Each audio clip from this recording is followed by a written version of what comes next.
हाँ जी। हेलो भाई, सभी प्यारे प्यारे हमारे देश के भावी फौजियों को जय हिंद। कैसे हो आप? अभिषेक भाई, सुरजीत भाई, अखिलेश यादव, जामिल हुसैन लस्कर भाई, विशाल ठाकुर, सचिन भाई, लखराम भाई, सौरभ, मदन सिंह, राम राम जी भाई, राम राम। तो कैसे हो आप सभी? बढ़िया, एकदम मस्त मेरे प्यारे भाई। संडे को मकरागिरी की या पढ़ाई की मेरे प्यारे भाई? पढ़ाई करना है, मकरागिरी हमें बिल्कुल भी नहीं करना है। चलिए, आज का हमारा नया लेटेस्ट टॉपिक रहेगा और उस टॉपिक का नाम है भारत के प्रमुख राष्ट्रीय प्रतीक चिन्ह। मेरे प्यारे भाई, हम आज पढ़ेंगे। आज का टॉपिक हमारा रहेगा भारत के प्रमुख राष्ट्रीय प्रतीक चिन्ह। इनको मेरे प्यारे भाई हम आज लोग पढ़ने वाले हैं। ठीक है जी। ये देखो, हमारे राष्ट्रीय प्रतीक चिन्ह है ना। हमारा राष्ट्रीय ध्वज तिरंगा है, राष्ट्रीय चिन्ह अशोक स्तंभ है, राष्ट्रीय फल आम, राष्ट्रीय खेल हॉकी, फूल कमल है ना, पक्षी मोर। इन सबको मेरे प्यारे भाई हम लोग पढ़ेंगे। ठीक है मेरे प्यारे भाई। हाँ जी। सर, क्या टाइम टेबल चेंज कर दिया क्या? टाइम टेबल कहाँ चेंज कर दिया मेरे प्यारे भाई? मैं तो इसी टाइम पढ़ाता हूं आपको डेली। हाँ जी। ओके ओके मदन सिंह, बहुत बढ़िया। सर, मैं पीछे रह गया। कल पढ़ना था ना मेरे प्यारे भाई। हाँ सर, छुट्टी करनी चाहिए, एक क्लास हुआ था। अच्छा, ओके ओके ओके, बढ़िया, एकदम मस्त। चलिए हेडिंग डालो मेरे प्यारे भाई। भारत के प्रमुख राष्ट्रीय प्रतीक चिन्ह मेरे प्यारे भाई हम लोग पढ़ेंगे बहुत अच्छे से, बेहतरीन तरीके से। और यहां से आपके एग्जाम के अंदर मेरे प्यारे भाई प्रश्न है वो पूछा जाता है। आ जाओ। सबसे पहले हम बात करेंगे हमारे राष्ट्रीय ध्वज की। हमारा राष्ट्रीय ध्वज कौन सा है मेरे प्यारे भाई? आप कहोगे तिरंगा। दे सलामी इस तिरंगे को जिससे तेरी शान है, सर हमेशा ऊंचा रखना इसका जब तक तेरे सीने में जान है। बोलो भारत माता की जय। तो मेरे प्यारे भाई, हम पढ़ेंगे भारत का हमारा प्यारा जो राष्ट्रीय ध्वज है तिरंगा, इसके बारे में पढ़ेंगे। देखो, एक बार इंडियन नेवी के एग्जाम में डायरेक्ट प्रश्न आया था, भारत का राष्ट्रीय ध्वज कौन सा है? भारत का राष्ट्रीय ध्वज मेरे प्यारे भाई कौन सा है? तो कौन सा है भारत का राष्ट्रीय ध्वज? आप कहोगे सर भारत का राष्ट्रीय ध्वज है तिरंगा। क्लियर है? एकदम सर क्लियर है। ये आपको ध्यान रखना है, इंपॉर्टेंट है आपके एग्जाम के लिए मेरे प्यारे भाई। ये जो हमारा राष्ट्रीय ध्वज है, संविधान सभा ने इसको कब अपनाया? तो आपको ध्यान रखना है, राष्ट्रीय ध्वज, राष्ट्रीय ध्वज तिरंगे को भारतीय संविधान सभा ने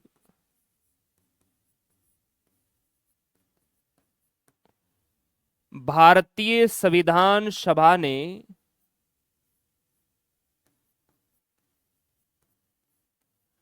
22 जुलाई 1947 को अपनाया मेरे प्यारे भाई। कब अपनाया? 22 जुलाई 1947 को अपनाया। यह आपको ध्यान रखना है। प्रश्न पूछा जाता है, राष्ट्रीय ध्वज तिरंगे को हमारी संविधान सभा ने मेरे प्यारे भाई कब अपनाया? आप कहोगे 22 जुलाई 1947 को अपनाया। हमारा जो ये राष्ट्रीय ध्वज है आपको दिखाई दे रहा होगा। अगर मैं आपसे कहूं मेरे प्यारे भाई, इसकी चौड़ाई और लंबाई का अनुपात कितना है, आपके एग्जाम के अंदर सीधा सीधा प्रश्न है वो पूछा जाता है। तो सभी मेरे प्यारे भाई लिखेंगे राष्ट्रीय ध्वज तिरंगा की, और ये प्रश्न पूछा जाता है एग्जाम में, राष्ट्रीय ध्वज तिरंगा की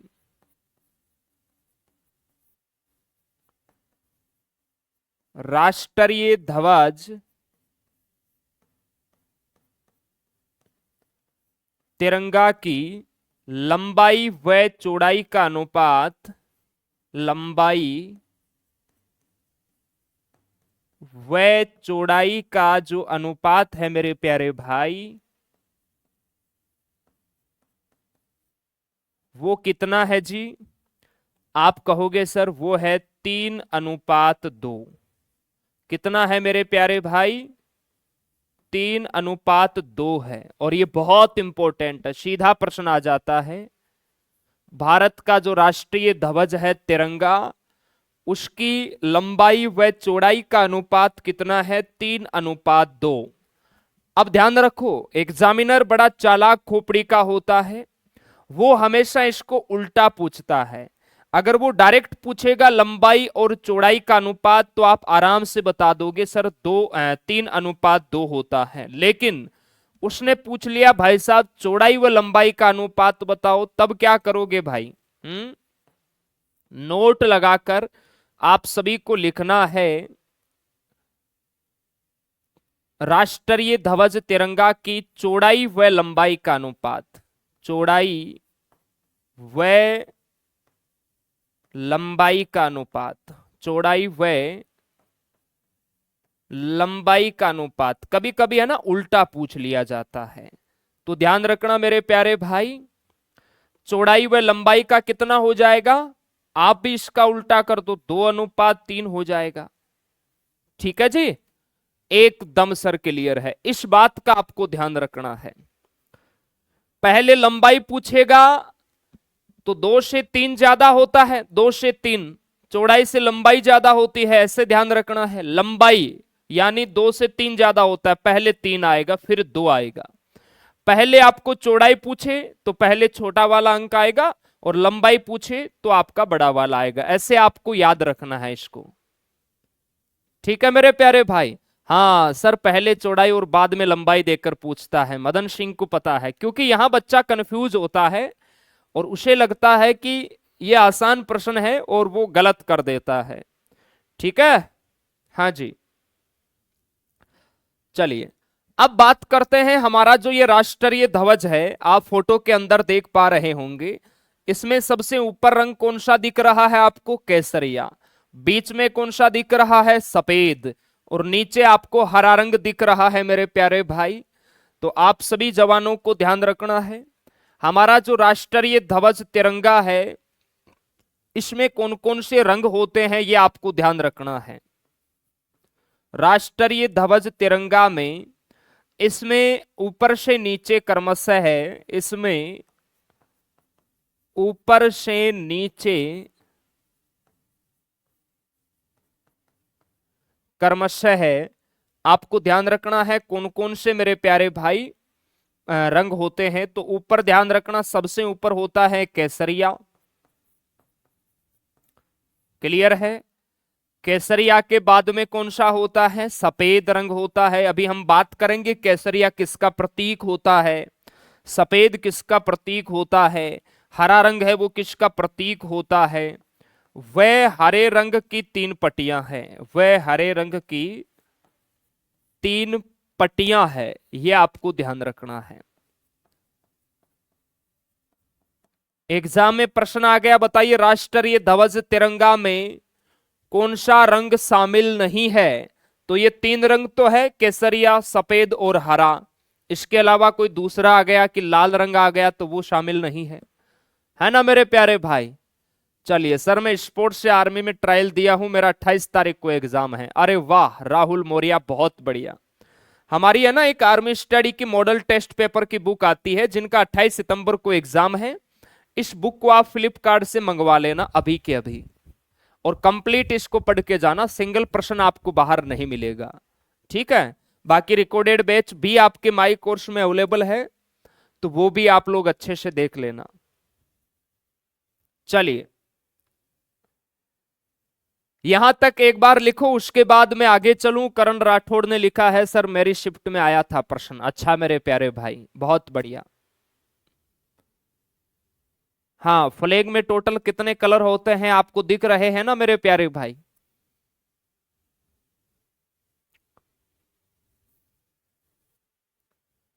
चलिए, ब्लू कलर के बारे में अभी हम लोग आगे बात करेंगे। ये अशोक चक्र होता है, ध्यान रखना।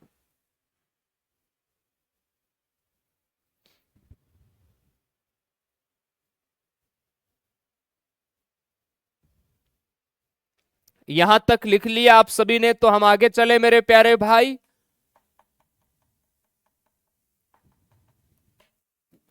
सर एसएससी जीडी वाला आर्मी की तैयारी तो कर सकता है, लेकिन एसएससी जीडी का कंटेंट बहुत जबरदस्त लेवल का होता है, वो आपको पढ़ना पड़ेगा। चलिए आगे चलो। अब देखो, हम बात करेंगे, ये हमारा जो राष्ट्रीय ध्वज आपको दिख रहा है, इसमें मेरे प्यारे भाई बीच में आपको एक गोल गोल चक्कर दिख रहा है ना, गोल गोल चक्कर।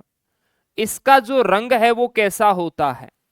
इसका जो रंग है वो गहरा नीला होता है। कैसा रंग होता है जी? गहरा नीला रंग होता है। और इसमें ध्यान रखना, जो ये बीच में आपको तिलियां दिख रही है ना, ये तिलियां, ये कितनी होती है तिलियों की संख्या मेरे प्यारे भाई? तो ये भी ध्यान रखना है।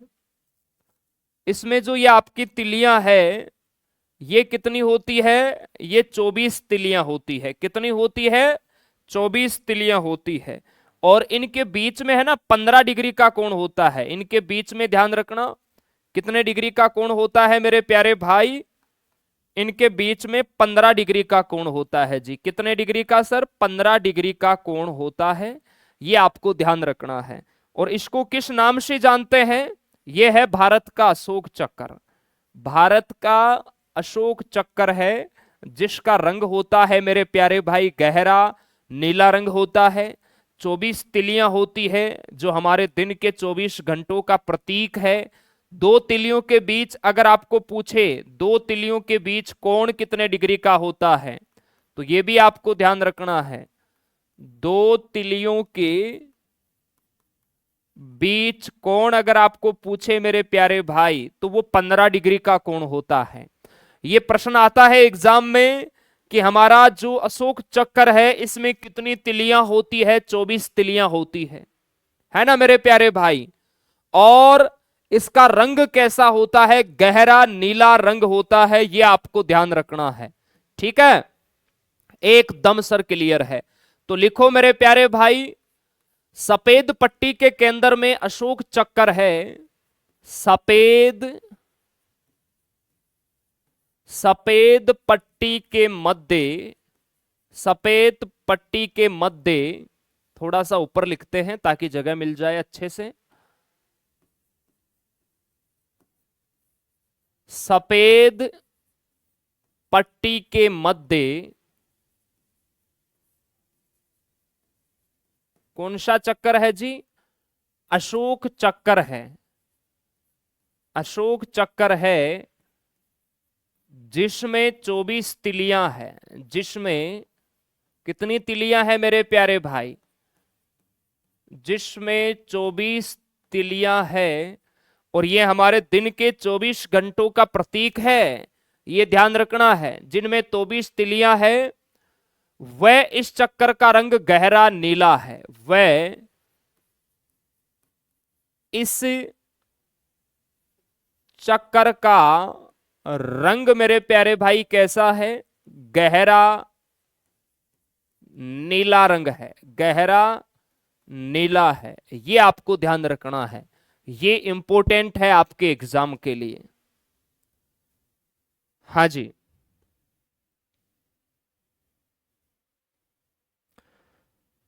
अब बात करते हैं मेरे प्यारे भाई, इसमें जो तीन रंग है वो किसके प्रतीक है और इसको डिजाइन किसने किया?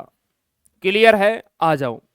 तो सबसे पहले हम लोग बात करते हैं हमारे राष्ट्रीय ध्वज तिरंगे के जो ये तीन कलर आपको दिख रहे हैं, केसरिया, सफेद और हरा, ये किसके प्रतीक है?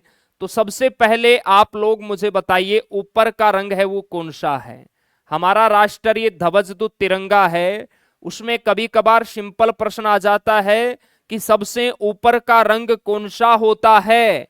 तो ऊपर का रंग होता है केसरिया। कौन सा होता है जी? केसरिया होता है मेरे प्यारे भाई। मुझे आप लोग बताओ, केसरिया किसका प्रतीक है? इंपोर्टेंट लगा लेना। केसरिया किसका प्रतीक है? त्याग, शौर्य और बलिदान का प्रतीक है मेरे प्यारे भाई। किसका जी? त्याग,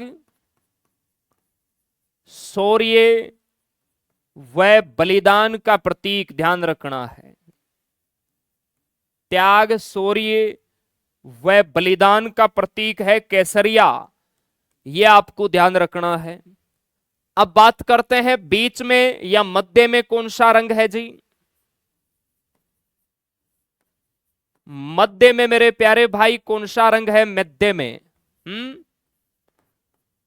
मध्य में कौन सा रंग है? मध्य में आप कहोगे सर सफेद रंग है। कौन सा रंग है जी? सफेद, आपको ध्यान रखना है। और ये जो सफेद है ये भी इंपॉर्टेंट है भाई। राष्ट्रीय ध्वज तिरंगे में मध्य का रंग किसका प्रतीक है? शांति, सत्य और पवित्रता का प्रतीक है, ध्यान रखना। शांति, सत्य व पवित्रता, शांति, सत्य व पवित्रता का प्रतीक है, यह आपको ध्यान रखना है। ठीक है, केसरिया सबसे ज्यादा पूछा जाता है। अब बात करते हैं मेरे प्यारे भाई, सबसे नीचे का रंग है वो कौन सा है? सबसे नीचे का जो रंग है आपका, वो रंग कौन सा है मेरे प्यारे भाई? तो वो रंग है हरा। हरा मुझे बताओ किसका प्रतीक है? हरा किसका प्रतीक है मेरे प्यारे भाई? हरियाली, सुख, समृद्धि का प्रतीक है, ध्यान रखना है ना? किसका प्रतीक है जी? हरियाली का प्रतीक है ना? सुख, समृद्धि का प्रतीक है, ये आपको ध्यान रखना है। अब आप लोग मुझे बताओ, हमारा जो राष्ट्रीय ध्वज है तिरंगा, इसको डिजाइन किसने किया था? ये बहुत बहुत इंपॉर्टेंट प्रश्न है। तो सभी प्यारे बच्चे डबल स्टार लगा के, ट्रिपल स्टार लगा के और इंपॉर्टेंट लगा के आपको लिखना है। भारतीय राष्ट्रीय ध्वज तिरंगे को भारतीय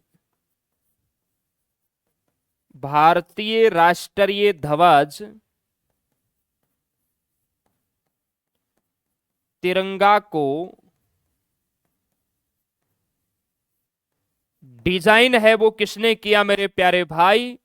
आप कहोगे सर पिंगली वेंकैया ने। किसने किया जी? पिंगली वेंकैया ने, ध्यान रखना। पिंगली वेंकैया ने किया। यह बहुत इंपॉर्टेंट है, पूछा जाता है आपके एग्जाम के अंदर। हमारा जो राष्ट्रीय ध्वज तिरंगा है मेरे प्यारे भाई, इसको किसने तैयार किया? पिंगली वेंकैया जी ने तैयार किया, यह आपको ध्यान रखना है। ठीक है जी, एकदम सर क्लियर है। चलिए यहां तक सभी प्यारे भाई लिखो, उसके बाद हम आगे चलते हैं। लिखो फटाफट। हाँ जी, पिंगली वेंकैया, बहुत बढ़िया भाई। बहुत सारे बच्चे हैं जो पहले से बता रहे हैं, बहुत अच्छी बात है।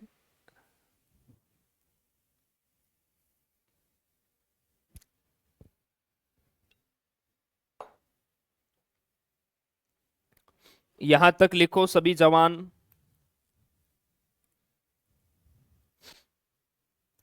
अब ये आपका राष्ट्रीय ध्वज तिरंगा यहां कंप्लीट होता है।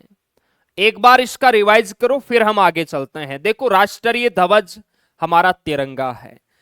ध्यान रखना, हमारी संविधान सभा ने इसको 22 जुलाई 1947 को अपनाया। इसकी लंबाई व चौड़ाई का अनुपात 3:2 है। एग्जामिनर उल्टा ज्यादातर पूछता है, चौड़ाई व लंबाई का अनुपात 2:3।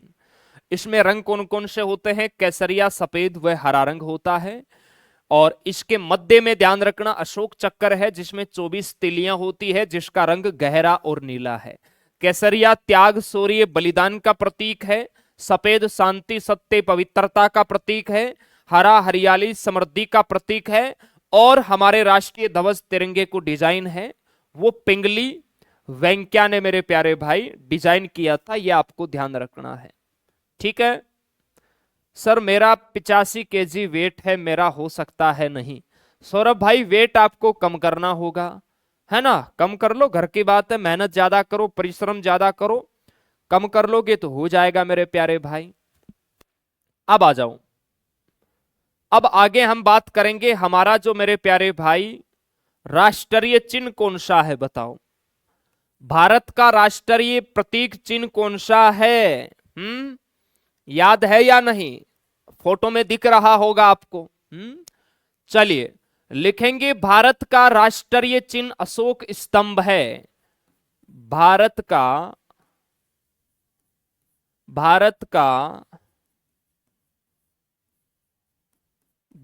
का राष्ट्रीय चिन्ह आपको पूछे मेरे प्यारे भाई, तो वो है हमारा अशोक स्तंभ। कौन सा है जी? अशोक स्तंभ है, ध्यान रखना।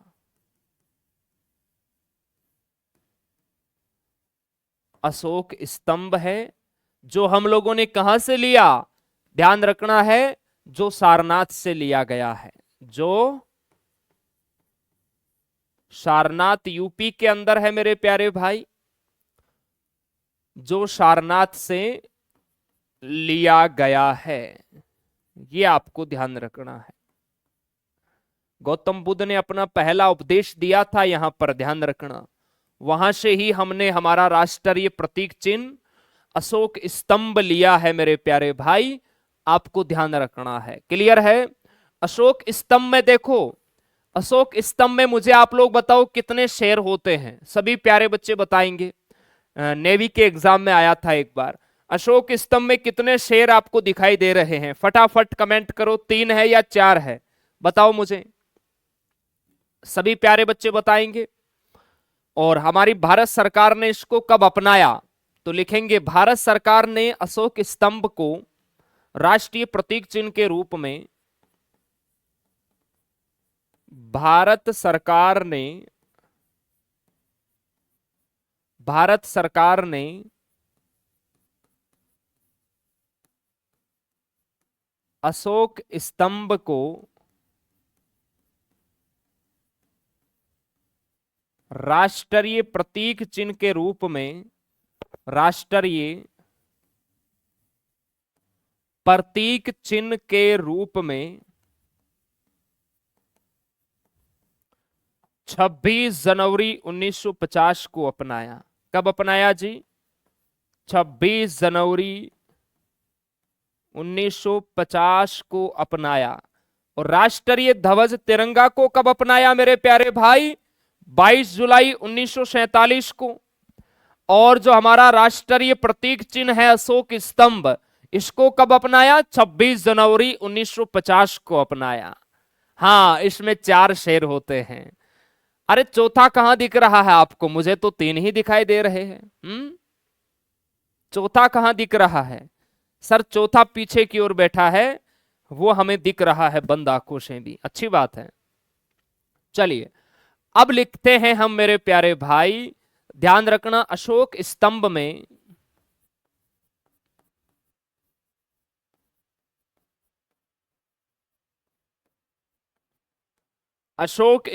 में आपको ध्यान रखना है 4 सिंह है।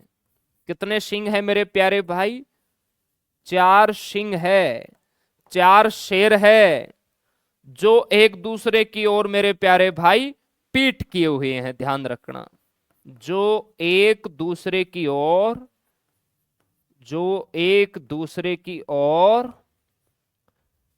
पीठ किए गए हैं, पीठ किए हुए हैं, ये आपको ध्यान रखना है। बहुत इंपॉर्टेंट है, डायरेक्ट पूछ लिया जाता है। हमारा जो राष्ट्रीय प्रतीक चिन्ह अशोक स्तंभ है, इसमें कितने शेर है या कितने सिंह है? तो 4 आपको ध्यान रखना है। क्लियर है? अशोक स्तंभ मेरे प्यारे भाई किसका प्रतीक चिन्ह है? अगर मैं आपसे पूछूं, हमारा जो ये राष्ट्रीय अशोक स्तंभ है, ये किसका प्रतीक चिन्ह है? तो आप सभी जवानों को ध्यान रखना है, ये किसका प्रतीक चिन्ह है? किसका है प्रतीक चिन्ह? तो ये साहस व निडरता का प्रतीक है। साहस व निडरता का प्रतीक है, ये आपको ध्यान रखना है। क्लियर है? एकदम सर क्लियर है। देखो, अशोक स्तंभ है ना, उसके नीचे क्या लिखा हुआ है, ये भी पूछा जाता है। क्या है जी? सत्यमेव जयते। ये भी हमारा राष्ट्रीय आदर्श वाक्य है, सत्यमेव जयते, जो हमने मुंडक उपनिषद से लिया। इसमें देखो, एक आपका बेल दिखाई दे रहा है, जो कृषि प्रधान अर्थव्यवस्था का प्रतीक है। एक तरफ आपका मेरे प्यारे भाई घोड़ा आपको दिख रहा है ना, जो गतिशीलता व परिश्रम का प्रतीक है।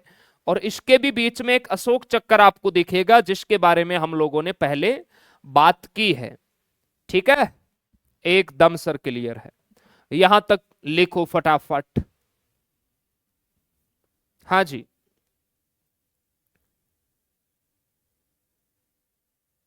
हाँ।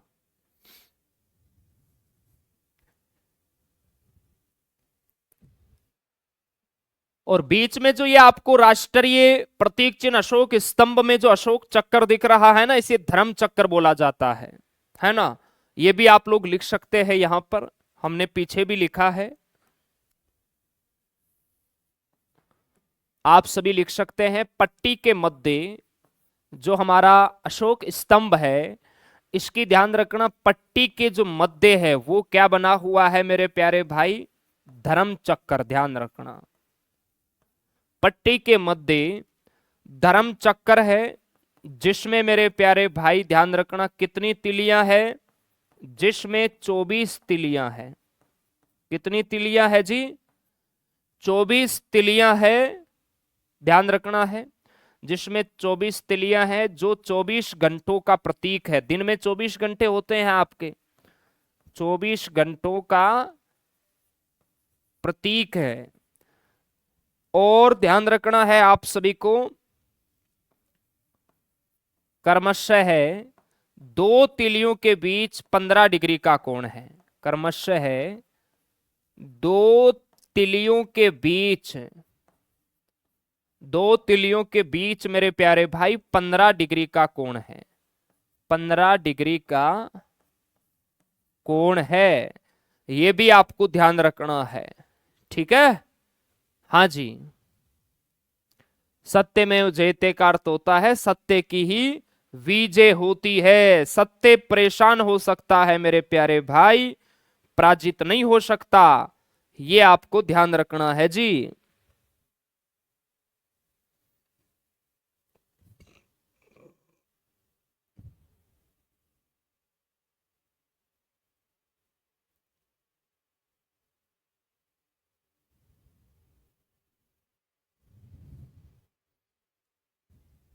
चलिए,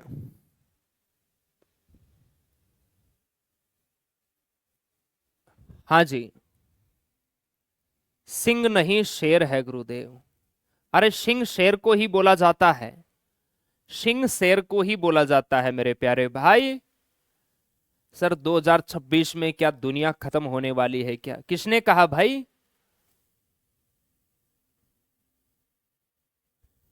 हाँ जी, लिख लिया यहां तक, तो हम आगे चले मेरे प्यारे जवान। भारत का जो राष्ट्रीय आदर्श वाक्य है सत्यमेव जयते, थोड़ी बात इसके बारे में भी कर लेते हैं। प्रश्न आता है ना, बताइए मेरे प्यारे भाई, भारत का राष्ट्रीय आदर्श वाक्य कौन सा है, उसकी भी बात कर लेते हैं। आ जाओ, लिखेंगे आप सभी प्यारे जवान। जो हमारा अशोक स्तंभ है ना, उसके नीचे देखो लिखा हुआ है सत्यमेव जयते, वो भारत का ध्यान रखना आदर्श वाक्य है। तो लिखेंगे प्यारे भाई, ये जो आपका सत्यमेव जयते है, सत्यमेव जयते, ये आपको ध्यान रखना है, भारत का राष्ट्रीय आदर्श वाक्य है। भारत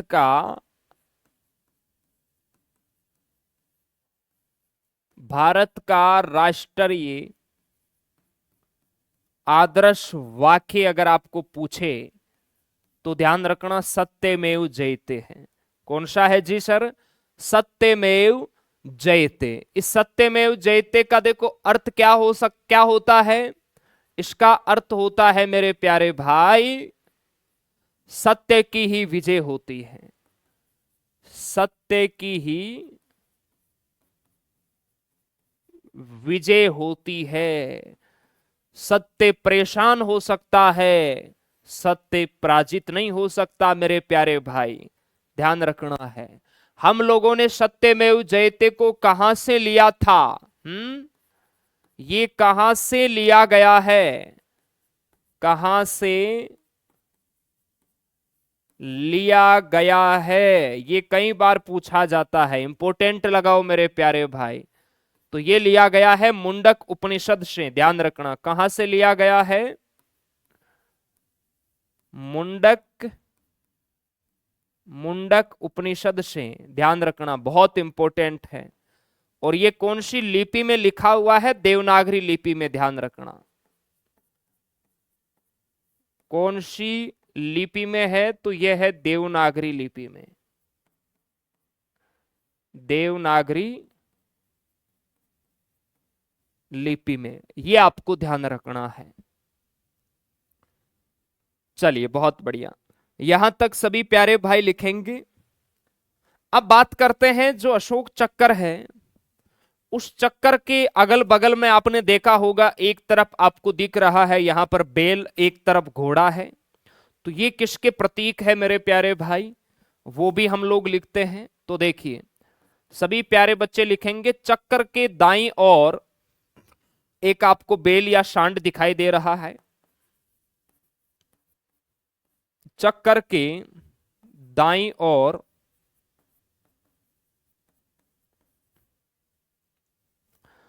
चक्कर के दाईं ओर सांड या आपको एक बेल दिखाई दे रहा है। ये ध्यान रखना किसका प्रतीक है मेरे प्यारे भाई? ये है आपका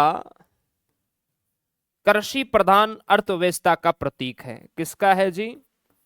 कृषि प्रधान अर्थव्यवस्था का प्रतीक है। पहले देखो मेरे प्यारे भाई, जो खेती होती थी ना, पहले ट्रैक्टर वगैरह नहीं होते थे। पहले जो खेत है ना, वो बैलों की सहायता से ही मेरे प्यारे भाई जोते जाते थे। आजकल तो क्या है कि बहुत कम ऐसी जगह है जहां बैल के द्वारा खेती की जाती होगी। आजकल तो डायरेक्ट ट्रैक्टर ही चलते हैं मेरे प्यारे भाई, हमारे जो किसान भाई है ना। चलिए, और बाईं ओर घोड़ा है, और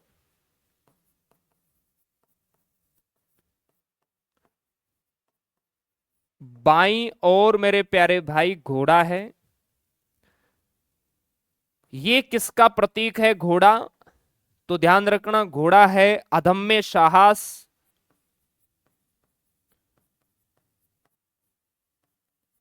अदम्य साहस व गतिशीलता। अदम्य साहस और गतिशीलता का प्रतीक है मेरे प्यारे भाई। अदम्य साहस और गतिशीलता व परिश्रम का प्रतीक है। वह परिश्रम का प्रतीक है, यह भी आपको ध्यान रखना है। ठीक है, चलिए यहां तक लिखो मेरे प्यारे भाई, आगे चलते हैं फिर हम। सभी जवान लिखो।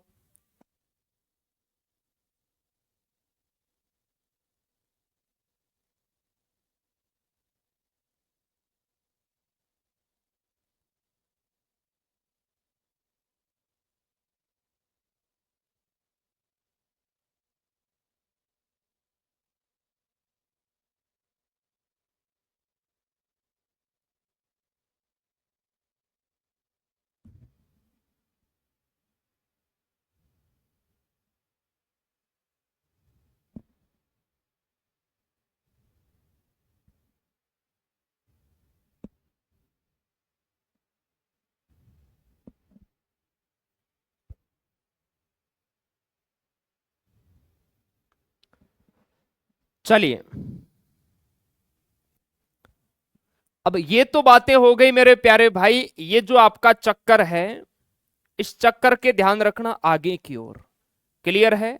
अब इसके पीछे की ओर भी मेरे प्यारे भाई ध्यान रखना, कौन कौन से जानवर है वो भी पूछ लिया जाता है, उनके नाम। तो मैं डायरेक्ट उनके नाम लिखा देता हूं, डायरेक्ट, आपको ज्यादा डिटेल नहीं ध्यान रखना है। जैसे प्रश्न आया आपके एग्जाम के अंदर कि सारनाथ स्तंभ में बने 4 पशुओं के नाम बताओ। 2 तो आगे हैं, 2 आपके पीछे हैं, तो ध्यान रखना। सारनाथ स्तंभ में, सारनाथ स्तंभ में बने 4 पशुओं के नाम। बने 4 पशुओं के नाम अगर आपको पूछे मेरे प्यारे भाई, तो ध्यान रखना वो कौन कौन से हैं। जैसे एक तो हो गया आपका बेल, इसकी तो हम लोगों ने बात कर ली। बेल के अलावा जैसे एक घोड़ा हो गया, इसकी भी हम लोगों ने बात कर ली।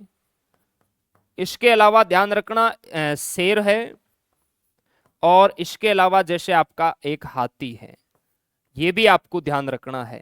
तो ये 4 मेरे प्यारे भाई पशु है, इनकी कभी कभी नाम पूछ लिया जाता है। चलिए, तो ये आपका यहां होता है कंप्लीट। अब बात करेंगे हम राष्ट्रगान की। किसकी बात करेंगे जी? राष्ट्रगान की बात करेंगे। सर कल चंद्र ग्रहण था, क्या क्या करोगे कुणाल भाई?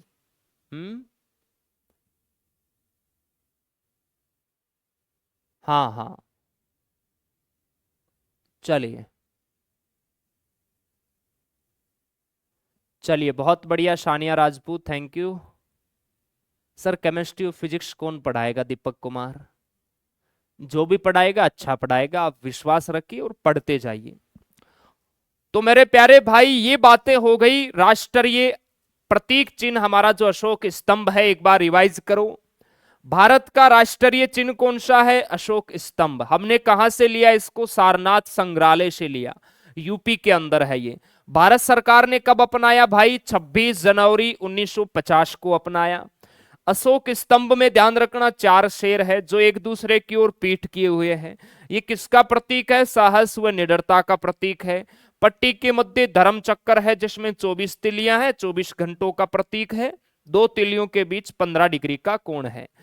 अशोक स्तंभ के जस्ट नीचे लिखा हुआ है सत्यमेव जयते। ये हमारा राष्ट्रीय आदर्श वाक्य है। इसका अर्थ होता है सत्य की ही हमेशा जीत होती है। कहां से लिया हम लोगों ने? मुंडक उपनिषद से लिया। देवनागरी लिपि में लिखा हुआ है। चक्कर के दाईं ओर ध्यान रखना बेल है जो कृषि प्रधान अर्थव्यवस्था का प्रतीक है। बाईं ओर घोड़ा है जो अदम्य साहस और गतिशीलता का प्रतीक है। और सारनाथ स्तंभ में 4 पशु आते हैं आपके, बेल, घोड़ा, शेर और हाथी। ये आपको ध्यान रखना है। अब आ जाओ मेरे प्यारे भाई, हम पढ़ेंगे हमारा प्यारा राष्ट्रगान। राष्ट्रगान कौन सा है जी? राष्ट्रगान फोटो में देखो, जन गण मन अधिनायक जय हो, भारत भाग्य विधाता। खूब आप लोग मेरे प्यारे भाई गणतंत्र दिवस के दिन इसका उच्चारण आप लोग करते हैं मेरे प्यारे भाई। ठीक है, स्कूलों के अंदर भी डेली आप लोगों ने किया होगा। तो राष्ट्रगान की बात करते हैं सभी प्यारे भाई। सबसे पहले लिखेंगे भारत का राष्ट्रगान है वो कौन सा है? भारत का, भारत का राष्ट्रगान है वो कौन सा है? आप कहोगे सर राष्ट्रगान है जन गण मन। कौन सा है जी? जन गण मन। ये आपको ध्यान रखना है, हमारा प्यारा राष्ट्रगान है मेरे प्यारे भाई। क्लियर है? इसके रचयिता कौन है जी? बहुत इंपॉर्टेंट है।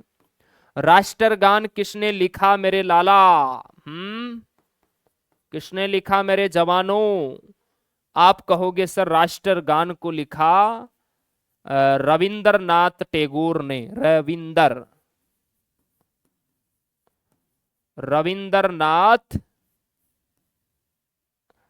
रविंद्रनाथ टैगोर ने लिखा मेरे प्यारे भाई। किसने लिखा जी?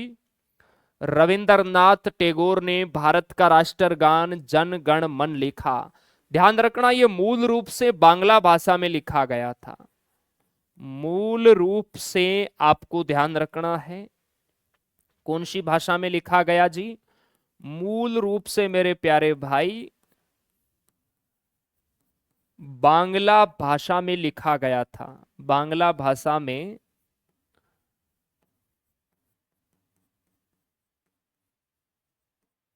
लिखा गया था। यह प्रश्न पूछा जाता है कि हमारा जो राष्ट्रगान है जन गण मन, ये मूल रूप से कौन सी भाषा में लिखा गया था?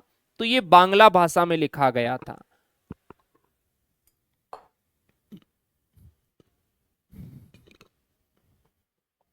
ठीक है मेरे प्यारे भाई। चलिए सूरज भाई बताइए आपको कहां डाउट है, पूछिए आप। अब बात करते हैं मेरे प्यारे भाई, इसमें पद कितने हैं? ये जो लिखा हुआ है ना, इसमें टोटल पद, या आप उन्हें छंद बोल सकते हैं, तो उनकी संख्या है वो कितनी है? इसमें आपके कुल पद या कुल छंद है वो कितने हैं? तो वो है 5। कितने हैं जी? 5 है मेरे प्यारे भाई। 5 कैसे कैसे हैं देखो, आप लोग देखो इसे पढ़ते हो मेरे प्यारे भाई, जन गण मन अधिनायक जय है भारत भाग्य विधाता, ऐसे हो गया एक। फिर पंजाब सिंध गुजरात मराठा द्राविड़ उत्कल बंग, है ना? इस प्रकार मेरे प्यारे भाई इसमें टोटल 5 पद है, आप सभी को ध्यान रखना है। ठीक है जी, एकदम सर क्लियर है। अब बात करते हैं हमारी संविधान सभा ने इसके हिंदी संस्करण को मेरे प्यारे भाई कब अपनाया, और यह प्रश्न कई बार पूछा जाता है। तो लिखेंगे राष्ट्रगान जन गण मन के हिंदी संस्करण को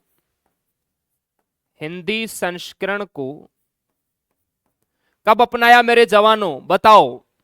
हिंदी संस्करण को कब अपनाया?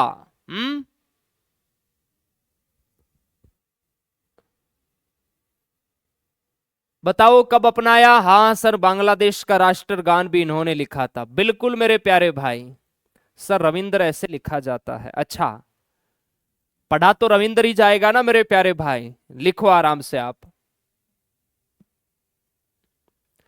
अब देखो हमारा जो राष्ट्रगान है जन गण मन, आपको ध्यान रखना है हिंदी संस्करण को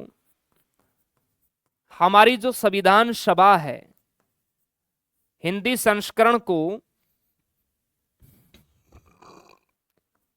संविधान सभा ने, आपको ध्यान रखना है 24 जनवरी 1950 को, 24 जनवरी, ये बहुत इंपॉर्टेंट है, 24 जनवरी 1950 याद कर लेना, पूछा जाता है। 24 जनवरी 1950 को अपनाया। ये कई बार मेरे प्यारे भाई पूछा जाता है कि भारत का जो जन गण मन है राष्ट्रगान, इसको हमारे संविधान सभा ने कब अपनाया, ये आपको ध्यान रखना है।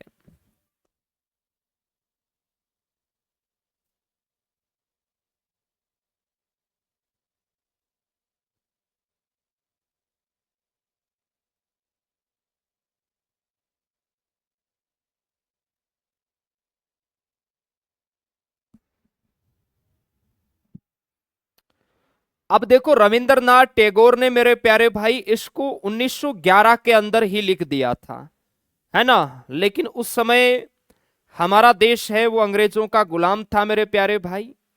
तो हमारे संविधान सभा ने, ध्यान रखना, 1950 में देश आजाद होने के बाद इसको राष्ट्रगान के रूप में अपनाया। ये आपको ध्यान रखना है, क्योंकि रविंद्रनाथ टैगोर, ध्यान रखना, भारत के ही नहीं एशिया के पहले व्यक्ति है जिनको 1913 में गीतांजलि पुस्तक के लिए मेरे प्यारे भाई नोबेल पुरस्कार मिला था। यह भी आपको ध्यान रखना है। ठीक है, एकदम सर क्लियर है। चलिए नीरज प्रजापति, अभी नीरज भाई एक बार कंप्लीट कोर्स करो अच्छे से, आपको टेस्ट फ्री है वो अवेलेबल हो जाएंगे। पहले आप अच्छे से एक बार कोर्स करो ढंग से, और इसको अच्छे से रिवाइज भी करो। यहां देखो बच्चा कंफ्यूज होता है, एग्जाम के अंदर ऑप्शन आता है 28 जनवरी 1950, 26 जनवरी 1950, 24 जनवरी 1950, 30 जनवरी 1950, बच्चा 24 और 26 में ज्यादा कंफ्यूज होता है और गलत कर देता है सिंपल प्रश्न को। ठीक है जी, एकदम सर क्लियर है। अब हम लोग बात करेंगे मेरे प्यारे भाई, हमारा जो राष्ट्रगान है इसकी गायन की अवधि कितनी है और सबसे पहले ये कहां पर गाया गया था, ये पूछा जाता है। तो देखो, राष्ट्रगान गायन की अवधि कितनी है बताओ मुझे। राष्ट्रगान गायन की जो अवधि है आपकी, राष्ट्रगान गायन की जो अवधि है मेरे प्यारे भाई, वो कितनी है बताओ। राष्ट्रगान गायन की अवधि कितनी है? आप कहोगे 52 सेकंड है सर। कितनी है मेरे प्यारे भाई? 52 सेकंड आपको ध्यान रखना है। क्लियर है? एकदम सर क्लियर है। और ध्यान रखना इसका छोटा रूप भी है, नोट लगा के लिखना। संक्षिप्त रूप की अगर हम बात करें, संक्षिप्त रूप की अगर हम बात करें मेरे प्यारे भाई, तो वो है आपका 20 सेकंड। अगर छोटा रूप पूछे आपको संक्षिप्त रूप, तो वो है 20 सेकंड। ध्यान रखना, छोटा रूप है 20 सेकंड। बाकी हम लोग मेरे प्यारे भाई अपना जैसे गणतंत्र दिवस वगैरह सेलिब्रेट करते हैं, तो वहां हम 52 सेकंड के अंदर इसको गाते हैं। ये आपको ध्यान रखना है। ठीक है जी, एकदम सर क्लियर है।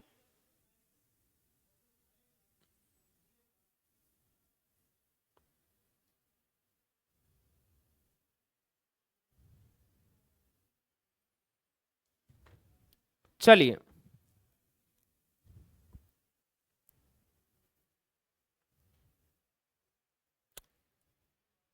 लिख लिया आप सभी ने? हाँ, राष्ट्रीय गीत भी हम पढ़ेंगे।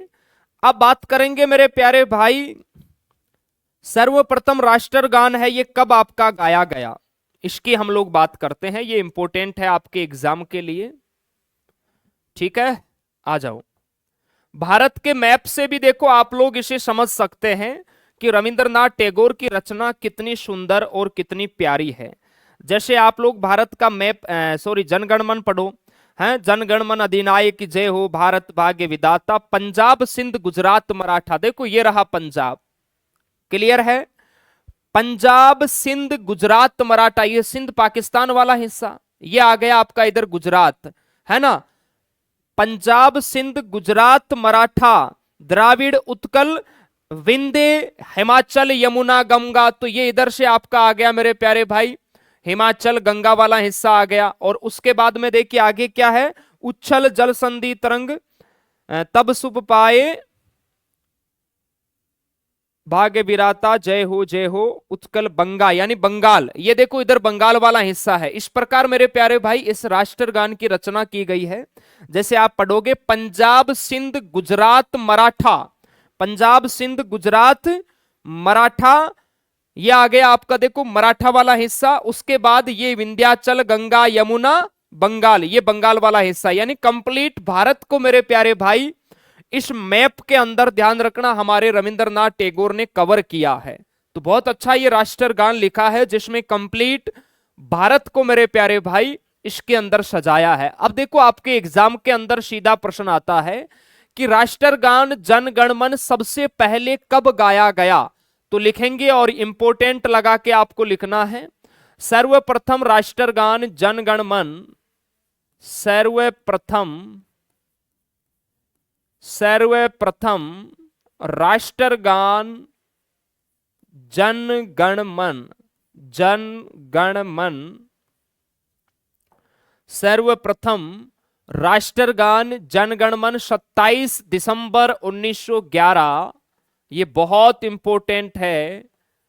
27 दिसंबर 1911 को भारतीय राष्ट्रीय कांग्रेस के कलकत्ता अधिवेशन में, कौन सी अधिवेशन में सर? भारतीय राष्ट्रीय कांग्रेस के कलकत्ता अधिवेशन में, ध्यान रखना, गाया गया। कलकत्ता अधिवेशन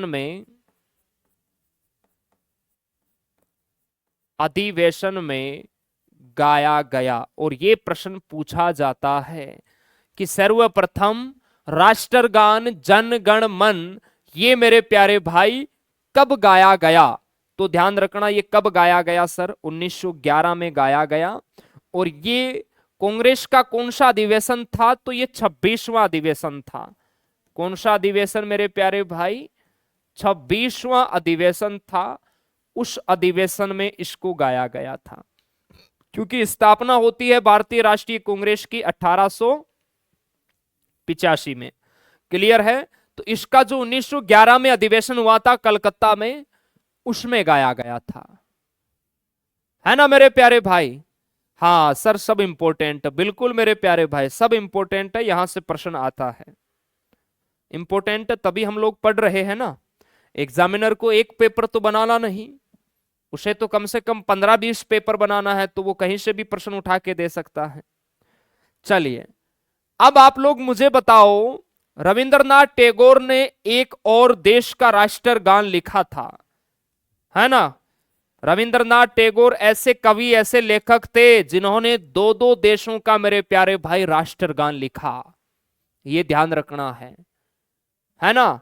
तो ये भी पूछा जाता है एग्जाम में, तो लिखेंगे, नोट लगाकर आपको लिखना है, ताकि आपको पता रहे कि भारत के साथ साथ हमारे महान कवि, गुरु, लेखक आप रविंद्रनाथ टैगोर, जिन्होंने और किस देश का मेरे प्यारे भाई राष्ट्रगान लिखा? तो देखो, बांग्लादेश का, और ये सीधा भी पूछा जाता है, बांग्लादेश का राष्ट्रगान कौन सा है? तो ध्यान रखना, बांग्लादेश का जो राष्ट्रगान है कौन सा है जी? बांग्लादेश का राष्ट्रगान आमार सोनार बांग्ला। ध्यान रखना, आमार सोनार बांग्ला, यानी बांग्लादेश के बंगले हैं वो सोने से भरे हुए हैं मेरे प्यारे भाई। आमार सोनार बांग्ला आपको ध्यान रखना है। तो इसकी जो रचयिता है वो कौन है? वो भी हमारे रविंद्रनाथ टैगोर जी है। कौन से है सर? रविंद्रनाथ टैगोर जी है। ये आपको ध्यान रखना है, बहुत इंपॉर्टेंट है मेरे प्यारे भाई। अंग्रेज लोग भी फैन थे रविंद्रनाथ टैगोर के, ध्यान रखना है। हाँ, एक बच्चे ने लिखा है भारत का पुत्र बांग्लादेश। हाँ, हम लोगों ने ही बांग्लादेश बनवाया मेरे प्यारे भाई, वरना बांग्लादेश तो पाकिस्तान का हिस्सा हुआ करता था। हमारे इंदिरा गांधी का बड़ा योगदान है, जो हमने पाकिस्तान के 2 टुकड़े कर दिए मेरे प्यारे भाई 1971 के अंदर। अब एक बार राष्ट्रगान का आप सभी प्यारे भाई है वो रिवीजन करो फटाफट। हाँ जी, हमारा राष्ट्रगान कौन सा है? जन गण मन। इसके रचयिता कौन है? गुरुदेव रविंद्रनाथ टैगोर। ध्यान रखना, इन्हें गुरुदेव के नाम से भी जाना जाता है, ये भी आपको पता होगा, मैंने उपाधियां पढ़ा दिया है ना? गुरुदेव की उपाधि किसने दी? महात्मा गांधी जी ने। ध्यान रखना, मूल भाषा अगर मैं कहूं तो ये बांग्ला भाषा में लिखा गया है। इसके कुल पद या छंद कितने हैं? 5 है। हिंदी संस्करण को संविधान सभा ने अपनाया था, 24 जनवरी 1950 को अपनाया हमारे संविधान सभा ने। 52 सेकंड है इसके गायन की अवधि है, और छोटा रूप अगर पूछे तो 20 सेकंड। सबसे पहले हमारा राष्ट्रगान जनगण मन है, ये कांग्रेस के कलकत्ता अधिवेशन में 27 दिसंबर 1911 को मेरे प्यारे भाई गाया गया। ध्यान रखना है, ठीक है? चलिए, देवेंद्र कुमार सर राजस्थान का नाम क्यों नहीं है? अरे है, सभी का नाम आ जाता है इसमें, नाम सभी का आ जाता है मेरे प्यारे भाई। जब आप इसे पढ़ते हो ना, जनगण मन अधिनायक को, पूरा पंजाब सिंध का इलाका यही था हमारा पाकिस्तान का, और राजस्थान वाला सिंध नामा रहा है ना, तो सिंध, राजस्थान, पाकिस्तान, ये मेरे प्यारे भाई ध्यान रखना है। चलो, 26वें अधिवेशन में गाया गया बांग्लादेश का राष्ट्रगान आमार सोनार बांग्ला भी रविंद्रनाथ टैगोर ने मेरे प्यारे भाई लिखा। कल हम लोग राष्ट्र गीत पढ़ेंगे, उसके बाद राष्ट्रीय नदी, फिर राष्ट्रीय मुद्रा, फिर राष्ट्रीय पशु, फिर विरासत पशु, फिर जलीय पशु, फिर फल, फिर वृक्ष पढ़ेंगे, राष्ट्रीय सरीसृप पढ़ेंगे, राष्ट्रीय फूल पढ़ेंगे, राष्ट्रीय पक्षी पढ़ेंगे, कैलेंडर पढ़ेंगे, राष्ट्रीय मिठाई पढ़ेंगे, राष्ट्रीय खेल पढ़ेंगे, हमारे राजभाषा पढ़ेंगे। तो ये चीजें हैं वो हम आपको कल पढ़ाएंगे, क्योंकि आज हमारा समय हो चुका है कंप्लीट। ठीक है मेरे प्यारे भाई? हाँ जी, आप लोग अच्छे से इसका कल रिवीजन करके आना, बहुत इंपॉर्टेंट है मेरे प्यारे भाई, यहां से प्रश्न है वो एग्जाम के अंदर पूछा जाता है। ठीक है सर, प्लीज बता दीजिए मैक्सिमम कितना वेट होना चाहिए। आप यूट्यूब पर लगाना आर्मी आर्मी भर्ती में हाइट के अकॉर्डिंग वेट कितना होना चाहिए बाई बीजू सर या बाई आर्मी स्टडी, आपको मिल जाएगा नाम। ठीक है मेरे प्यारे भाई, हाइट के अकॉर्डिंग वेट फिट रखो यार। अभी मेरी हाइट है एग्जिट तो शायद मुझे नहीं पता, लेकिन 180 प्लस, 180 से लेके 183 के बीच है, और मेरा वेट बिल्कुल फिट रहता है। मेरा वेट लगभग 72 केजी के आसपास रहता है, जो कि हाइट के अकॉर्डिंग बिल्कुल परफेक्ट है मेरे प्यारे भाई। ओके, तो आप भी अपने आप को फिट रखिए और मस्त रहिए, पढ़ाई करते रहो मेरे प्यारे भाई। इस बार हमें वर्दी लेना है चाहे कुछ भी हो जाए। चलिए बहुत बहुत धन्यवाद, उम्मीद आशा है क्लास आप सभी को बेहतरीन लगी होगी। अच्छे से मेहनत करो, हमारी शुभकामनाएं आपके साथ है। इस बार हमें सिलेक्शन लेना है। ओके, बहुत बहुत धन्यवाद। जय हिंद, जय भारत। थैंक यू मेरे प्यारे भाई।